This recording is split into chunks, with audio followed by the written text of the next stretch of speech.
আসসালামু আলাইকুম। এই যে কিচেন বাই সোনা চ্যানেলে আপনাদের স্বাগতম। এখানে আজকে আমি প্যাকেটে হালিমটা রান্না করে দেখাবো। হালিমটা খেতে এমনিতে অনেক মজা হয়েছে।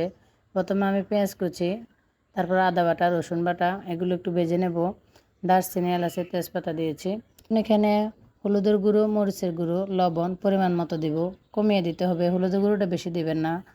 এখানে হালিমের মশলার সাথে হলুদের গুঁড়ো থাকে, এই জন্য সব কিছু মশলা দিয়ে আমার ঘরে বানানো যে গরম মশলা ছিল আমি এখান থেকে একটু দিয়েছি। গরুর মাংসের মশলাটা দিয়ে ভালোভাবে কষিয়ে কুচি করে রাখা মাংসগুলো দিয়ে দেব। এটা নাড়াচাড়া করে নিয়ে এখানে আমি ফুটানো গরম পানি দিয়ে হালিমটা ভিজিয়ে রেখেছি। এই দেখেন মাংসটা কষিয়ে এসছে, মাংস গায়ে থেকে যে পানিটা বের হয়েছে এটা দিয়ে মাংসটা ভালোভাবে কষিয়ে নিচ্ছি। কষিয়ে নেওয়ার পর এদিকে আমি একটু পানি দিয়েছি। এই পানিটা একটু টানিয়ে আসলে এখন হালিমটা দিয়ে দেব। মাংসটা কিছু সিদ্ধ হয়ে গেছে।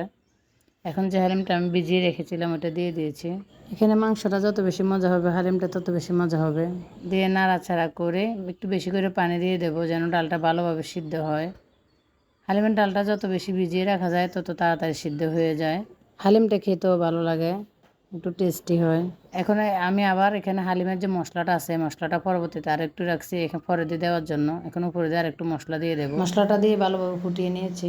এখন কাঁচামরিচ দিয়ে একটা ঢাকনা দিয়ে ডেকে রেখে দেবো। ঢাকনা দিয়ে ডেকে রাখলে এভাবে অনেক সুন্দর একটা স্মেল আসবে।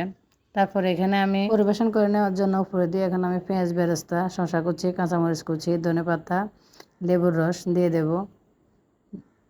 খাওয়ার সময় একটু লেবুর রস দিয়ে খেলে এটা খেতে অনেক মজা লাগে।